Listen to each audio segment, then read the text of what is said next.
morning, everybody. Welcome back. This is Saturday morning, and it is Multifamily Unplugged. Good morning, everybody. I hope you're having a great weekend, and things are going well for you. Hey, it's interesting. I always ask at the beginning of my show that one question, and I'll ask my guest this morning, in one word, what best describes you personally and professionally? And, everybody always tends to come up with the same word, focus, driven, grit, grind, and it was interesting. I did a podcast over the last couple of weeks, and somebody used the word learner. And what's crazy is that, you've got to keep learning. And you've got to keep growing. That's how we expand, and I always ask that question about where are you at personally and professionally, because none of us grow professionally unless we're growing personally. And I think that it's really important that we focus in on this. And this comes to mind this morning because a coaching call that I was on this week with a client, and we were talking about his business. He has another business other than multifamily investing. And he's in the golf cart business. And we got talking about his business. And it's crazy how much I learned from him from that exchange this week. Here's a guy I've coached for about a year, and we really dug into his business, some of his business fundamentals this week, and the things that you can learn. So, I just use the word learner this morning because I think that's such a great life lesson to live by, where you keep learning. I've been in the multifamily business 30 years, and I continually learn, and I learn just as much from my coaching clients and my podcast guests as I do from, what I've learned over the years. So it's, my encouragement for you this morning is to keep learning. Hey, if you're new to the show this morning, welcome. Glad that you're here. Thank the person who invited you. I think buckle up this morning for sure, no doubt. My guest is Clint Harris from Wilmington, North Carolina. We have an interesting connection in Wilmington. He's with Nomad Capital. We're going to spend a lot of time on raising capital. And really, that's what our major focus has been recently. And we're going to continue to plow into that because, we're a function of the capital that we raise. If we don't raise that capital, we don't do the next deal, right? So we have to be in that offensive position continuously in order to grow our businesses. So, hey, if you like what you see this morning, smash the like button, the subscribe button, follow us. We're always bringing great guests, good content. Let's bring Clint in and start this conversation. Hey, good morning, Clint. How are you? I'm great, Mike. How are you today? I'm great. Good to meet you. I know that we've been trying to get this on the books for a while, and it was interesting this morning when we connected to find out that my best friend in the world lives in Wilmington, North Carolina, where you're from. So, yeah, and it's a small town. I bet he's not far from me right now, and my wife is in the same real estate industry that he is. So I bet we've probably been in some of the same parties and run in close circles together. So I'll make sure and shake his hand next time I get a chance. Yeah, when I talk to him on Monday, I'm going to bring your name up, and he'll probably say, "Oh, I know his wife," or something. That's how he is. Yeah, he's a good old boy, that's for sure. Hey, as we get started here this morning, I kind of talked about it, but I asked that one question, and I'm actually in the process of writing a book on the one word, and I'm taking the top 100 words that my podcast guests have said, and I've asked this question maybe 300 times, but in one word, what best describes you personally and professionally? This is a great question. I think we actually probably already have an example of it in just the short amount that we've been talking. But I think the first thing that comes to mind is that I'm a connector in that I believe in the power of networking, and specifically in recognizing my weaknesses so that I can complement those with other people's strengths, or understanding what people's motivations are or what they're going after so that I can help facilitate that. And I believe that I don't need to know somebody that knows how to do everything. In every town you go to, in every group, there's a few of those super connectors that if you know that person, you feel like you know half the town. And I'm not saying I'm the best at that, but that's something that really served me well in my former sales career. And it continues to serve me now, is that I'm a huge extrovert. I like to know people. Like to know what they're working on. I like to know how I can help. And if I can't, I like to know who I can help them connect with, because I believe that the whole is greater than the sum of its parts. So I would have to say networking or being a connector is probably the best word. I love that word. And I think it's so important in what we do, right? Because you and I don't have all the answers, but somebody out there does. And, there was a book written years ago called 6 Degrees of Separation, and they really focused on, you're only 6 people away from actually meeting the president, right?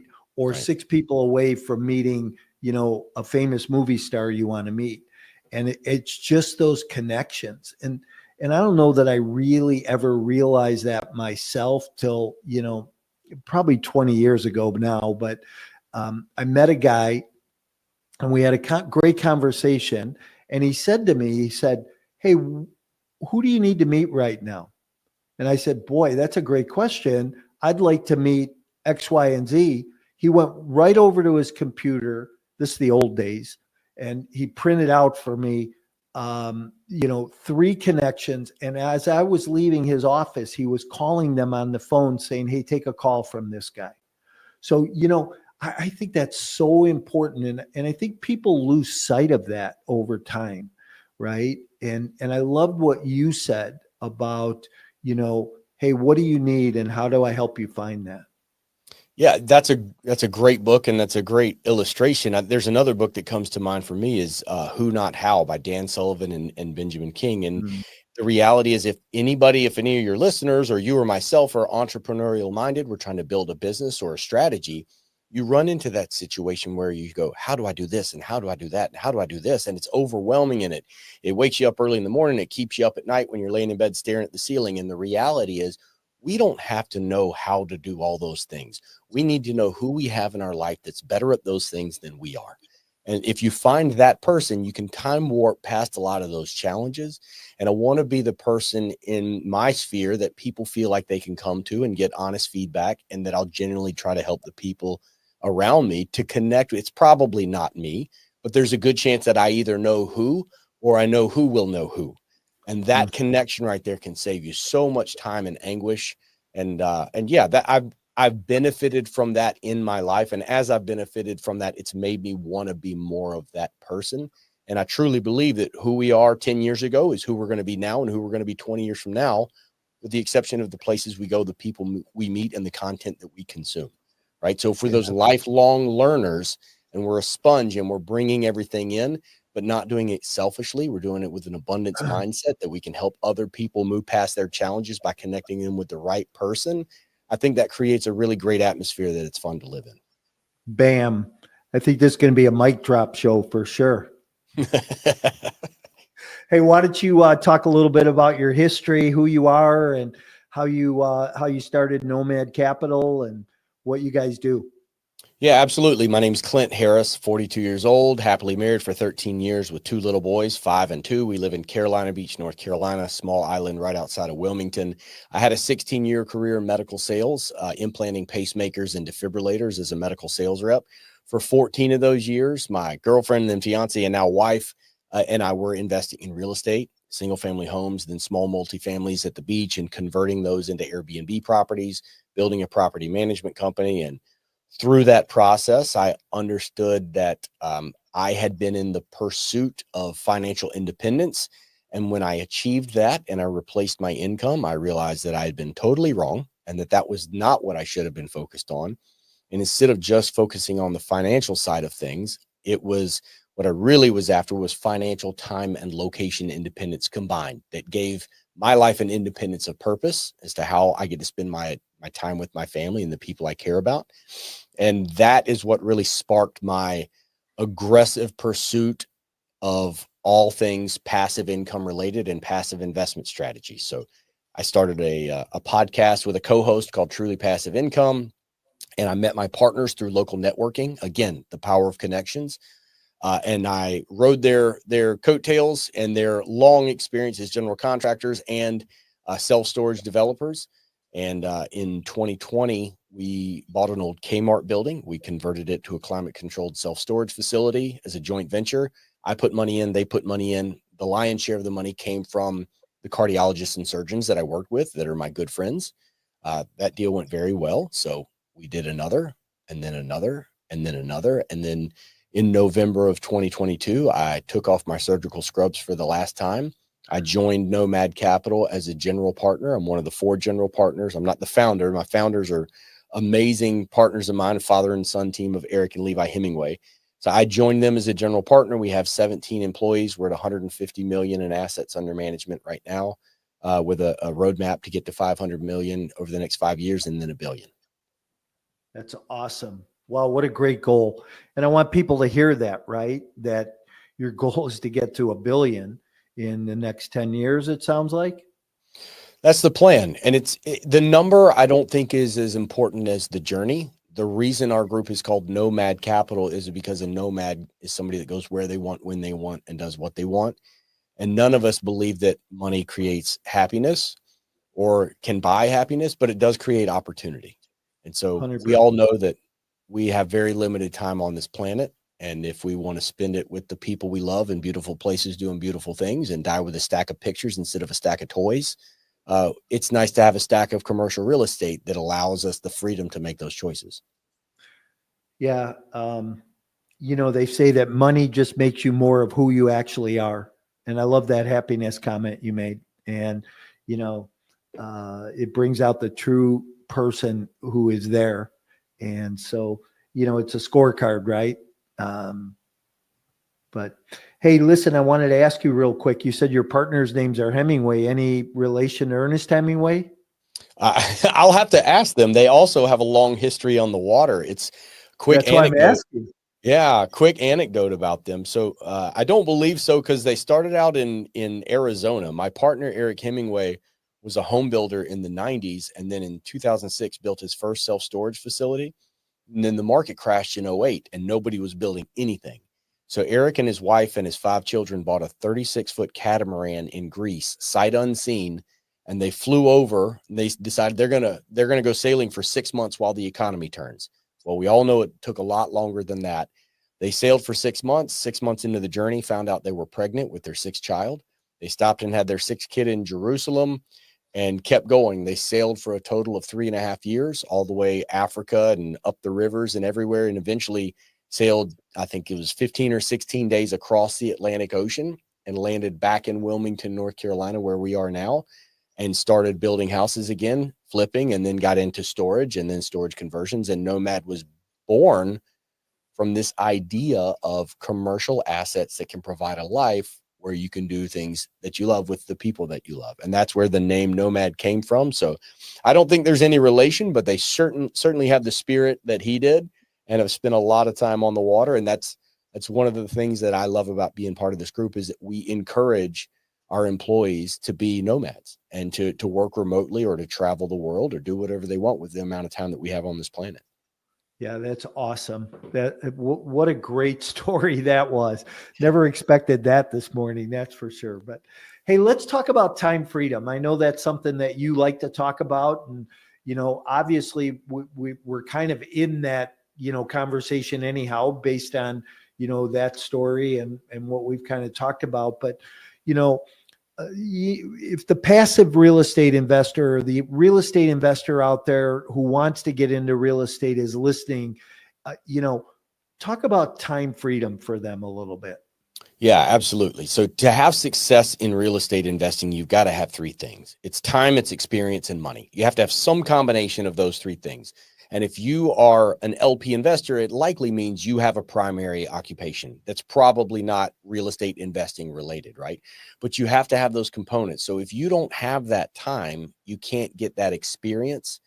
But if you're in a situation where what you do have is capital or money, you can partner with other operators, general partners, that are using their time and their experience, and the whole can be greater than the sum of its parts, right? And the way I look at it is, if you're a limited partner investor and you're taking money and you're investing it into deals, hopefully diversified across different asset, different geography, different operator, different debt structure, different time cycle, what you're really doing every time you make an investment as a limited partner is you're buying future days off, right? And if you buy enough future days off, eventually you don't have to go back to work.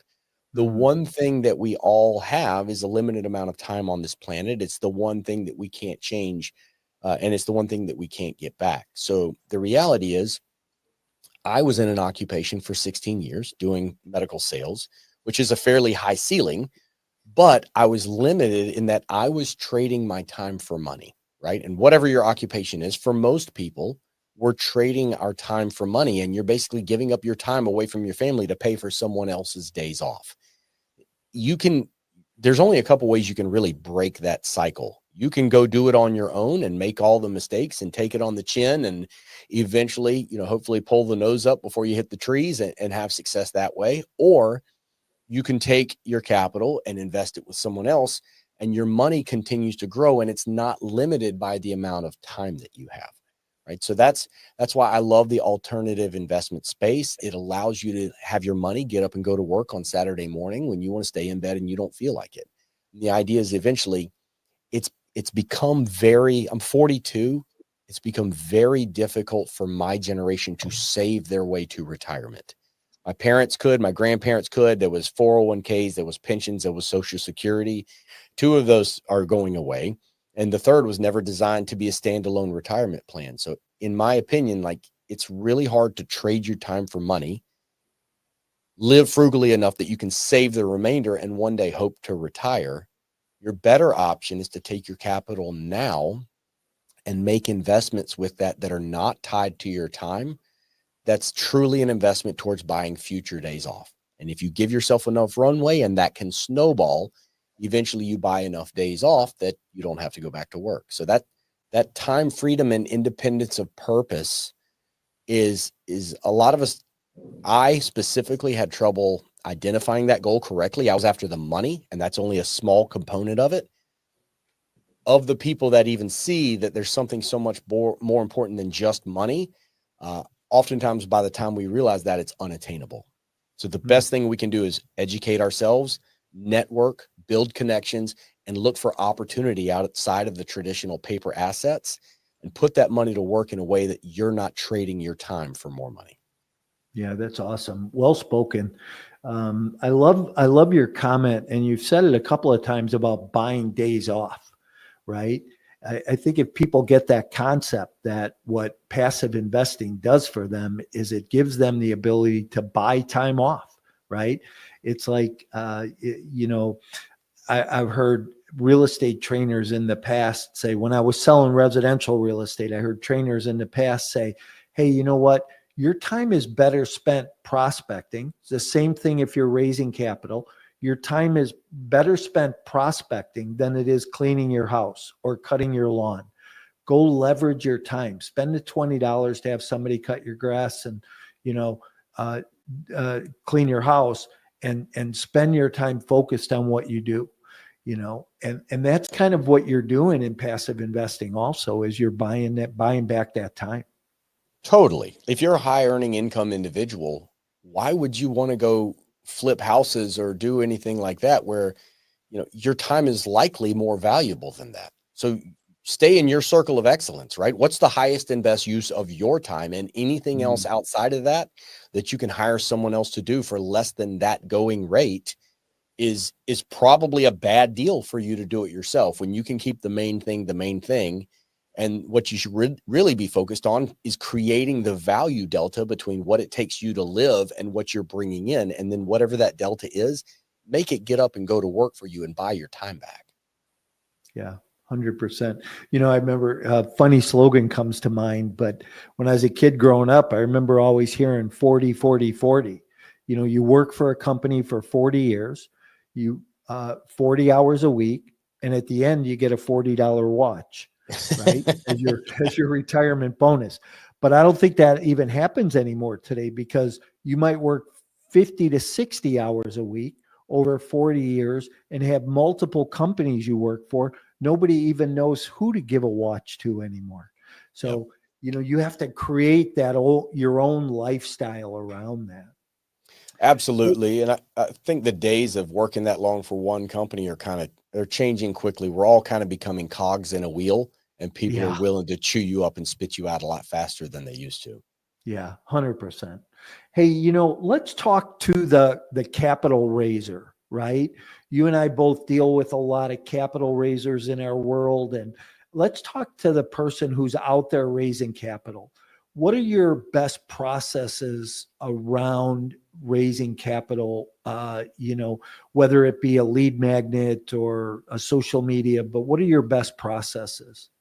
Yeah. So the evolution of my capital raising career went from, having a great Kmart conversion deal fall in my lap. And I had some strategic partnerships on some multifamily properties before that with one or two partners. But basically, I work in an arena with white coat professionals, meaning physicians and surgeons and cardiologists that are all looking to break those golden handcuffs and get away from the hospital system. But that's the world that they live in. So they're always looking for opportunity, and they have money, but they don't have time. Without time, you can't get experience. So for me, it started very organically. Just those are my friends. These are my people, right?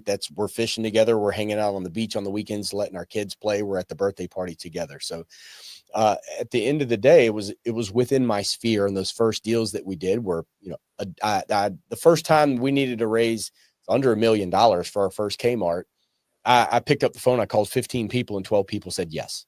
Right. I was like, man, this capital raising thing's pretty easy. The reality is, as you get outside of that circle, you and I may have college buddies. These guys have college buddies, med school buddies, residency buddies, fellowship buddies, surgical buddies. Like, they've got a much larger horizon. So within that space, because that's the world I came from, and I came from a sales background, which essentially is what capital raising is. It was pretty soft landing for me there, and it was pretty easy to raise the first 10 or 15 million or so. Outside of that, you start getting to the point where that trust will transfer about once. If I have a good relationship with you and you tell me about your good friend who lives in Wilmington, if I connect with him, we're going to have an instant connection, and we're going to have a great conversation and probably hang at the bar during the real estate party while the wives are off doing something. And we're going to chat about you. And I want to hear funny stories about how long you guys have been friends and things like that. If I meet someone that he knows or that they know, that trust doesn't transfer quite as far. So outside of that circle of trust, you have to start really understanding what your value proposition is, right? And commercial real estate has really taken it on the chin the last few years. And you've got a lot of operators that have gone dark, or with their social media, or IRRs are coming up short or non-existent in capital calls. The way I look at it is, the operators that are still doing deals right now are typically a different breed. Warren Buffett says you can't tell who's swimming naked till the tide rolls out, right? Or All skinny right. dipping or something like that. I think we've had a lot of people exposed over the last couple years.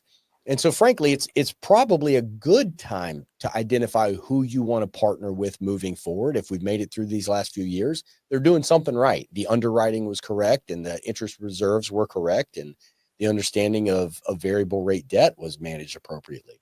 But the reality is, my job is not to sell you or anybody else in storage. And I'm not giving you a pitch here. I'm telling your listeners, the capital raisers, this is the way my mentality is, and this is the message that works for me. My job is not to sell you or anybody else on self-storage as an asset class, or on my group, or on what we do. My job is to educate. I will educate you on everything self-storage related, and how that consumer has wildly changed over the last 10 years compared to the traditional consumer in that space. It's up to you to decide if that fits in with the goals for your life. The best thing we can do is, in my opinion, be the first person to tell someone that they should not invest with you. If I'm telling you, hey, this is a development deal, it's going to take us a year to build out this Dillard's into a 3-story self-storage, and then it's going to take us 3.5 years to fill it out, and then we're going to do a cash out refinance, and you're going to double your money tax-free because we're leaving you in the deal, so there's no capital gain. You want to explain the deal. And I want to be the first one to say, look, if you need your capital back in 3 to 4 years, or if you need cash flow in year one, I'm not the guy. This is not the group, and you should not invest with us. It doesn't fit. The first thing I want to do is ask questions. Mike, tell me about yourself. Tell me about your family. Tell me about your goals. Tell me about what you're trying to accomplish. And I'm not listening so that I know how to craft my message to put the hooks in. I'm listening so that I can find out if you and I are a potential good fit as strategic partners. And if we're not, I'd rather be the first one to tell you that. And I'd rather have that conversation up front, because if 4 years in, you feel like you're not happy with the way things are going, I'm still the one that has to take that phone call. And there is no amount of money in the world that's more valuable than your integrity or your ability to communicate honestly and do what you say you're going to do. Now, we all know the market's going to give challenges, and our job is to adjust to what the market is giving us.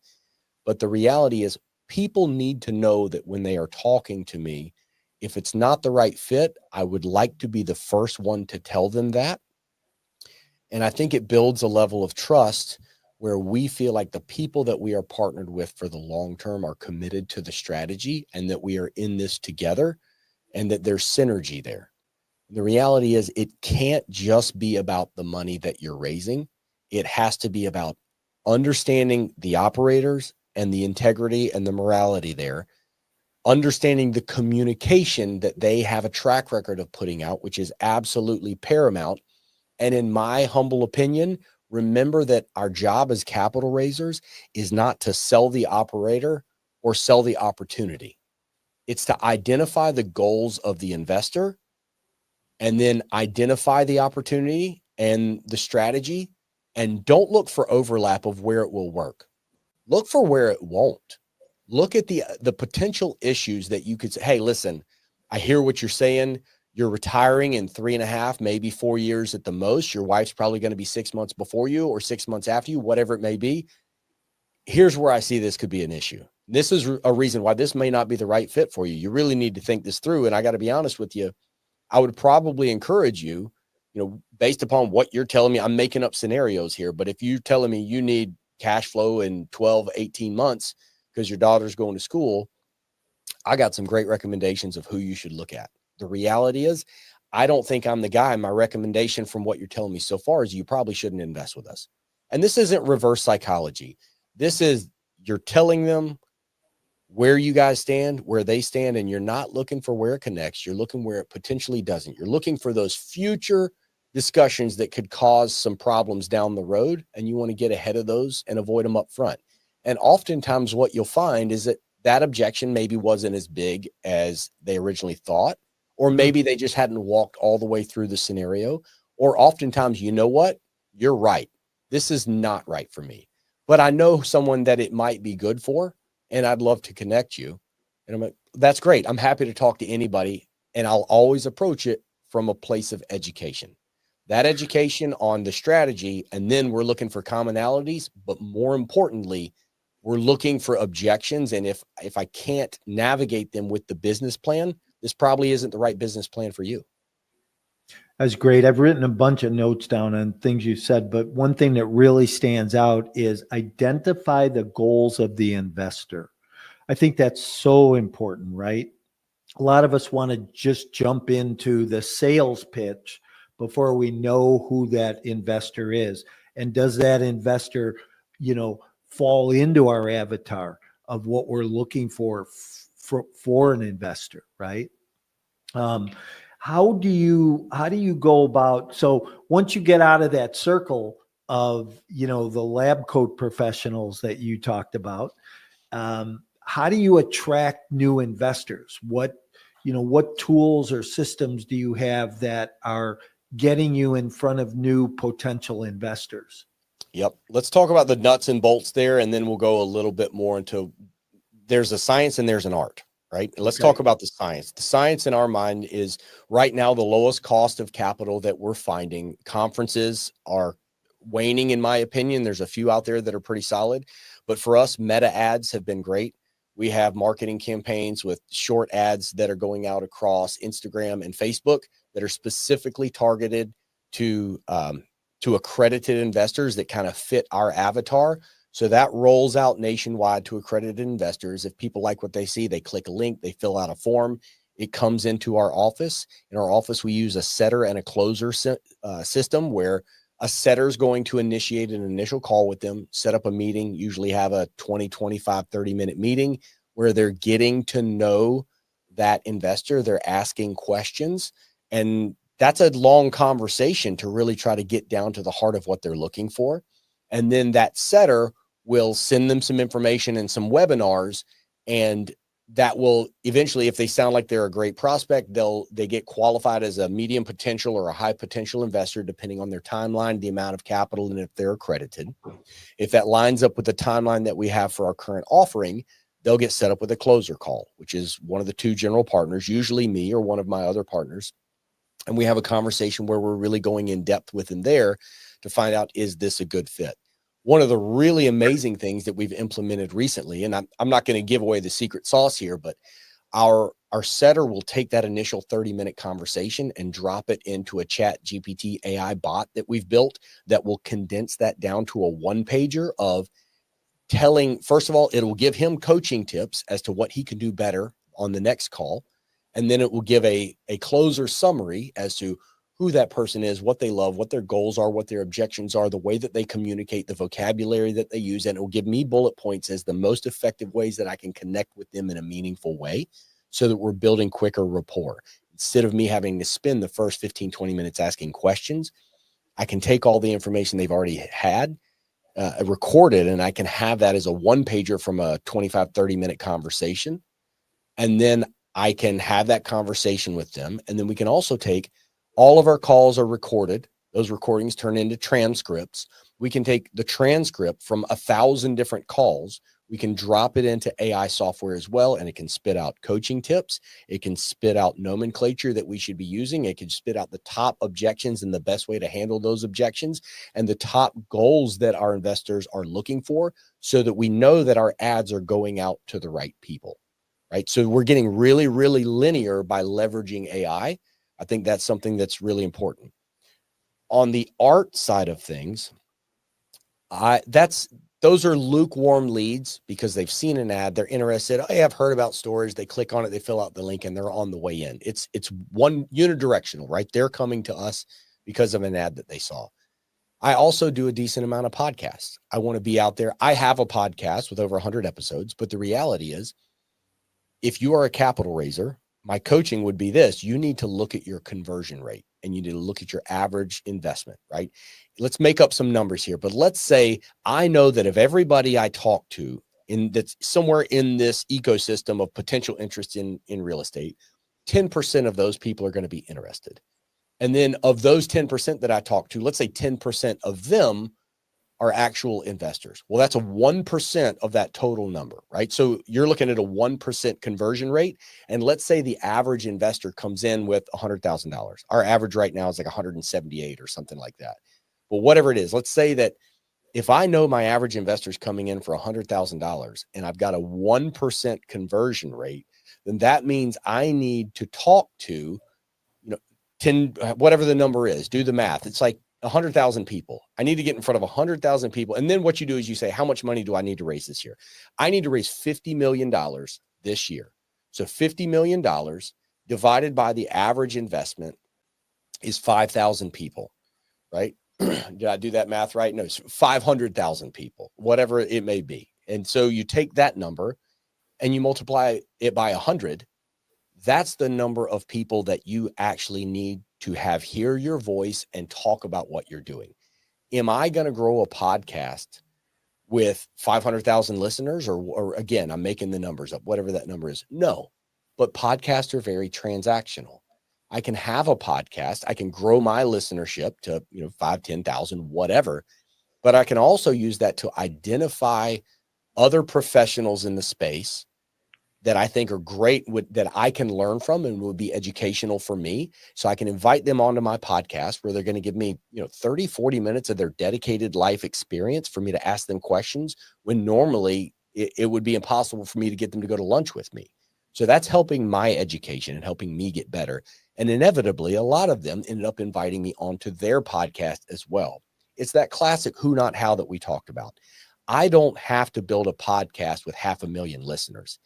I have to build a podcast to connect with 50 other podcasters that each have thousands of listeners. And collectively, that's going to be the number that I hit to get interest down to that 1% conversion rate. Multiply that times our average investment size, and there's your $50 million. So it's, in my opinion, it's a word problem, and you work backwards from there. So that's the That's the Instagram meta ads marketing side.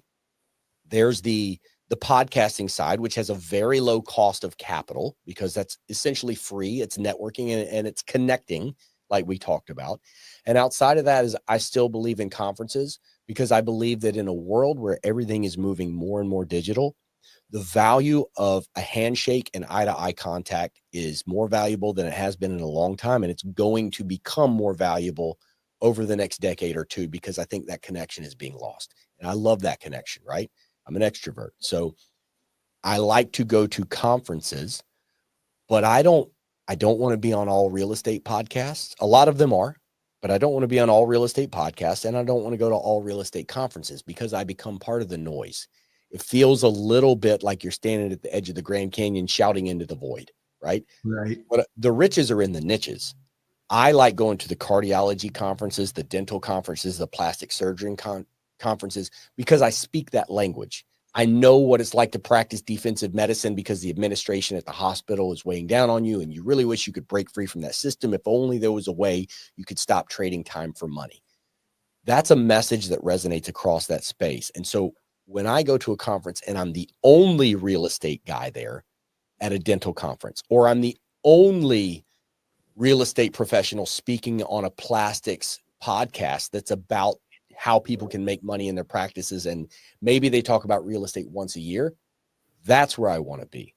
I am going to have a higher conversion rate when I'm a big fish in a small pond, right? And so that's the verticals that I'm having the most success with right now in the podcasting space, specifically podcasts where you're not just part of the noise, and in a transactional space, using your conversion rate to understand the amount of people that you need to get in front of, and then using a VA to book those and get yourself. I think I've been on 54 podcasts in the last 8 months as a guest speaker.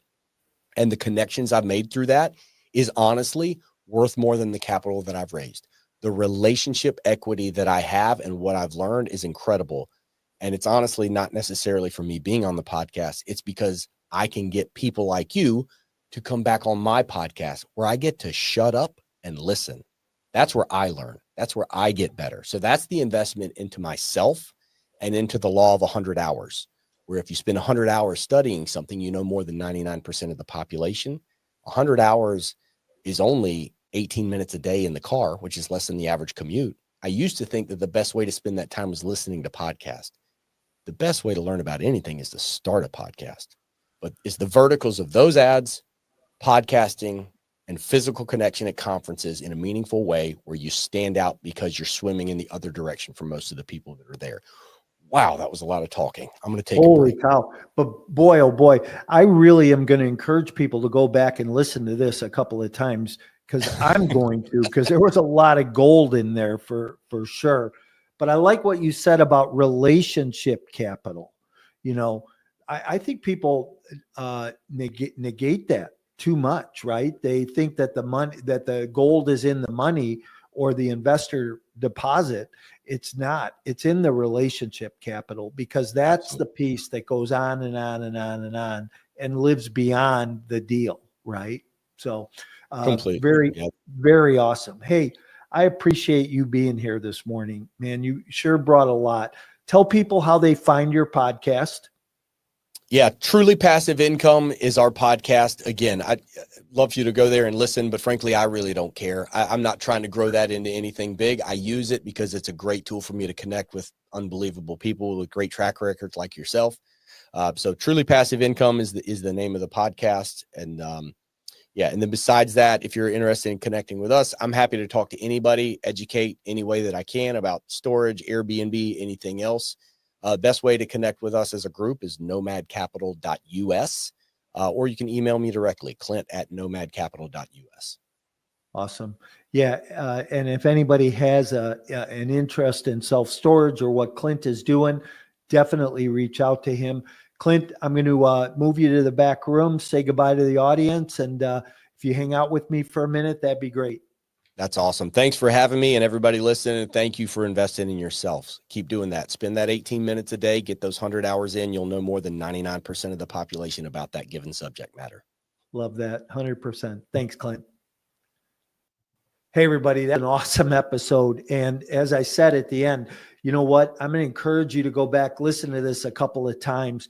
I always tell the story about when I first got into real estate. I listened to that tape over and over and over again to learn how to do the business, and wound up going out and selling 78 houses in 9 months.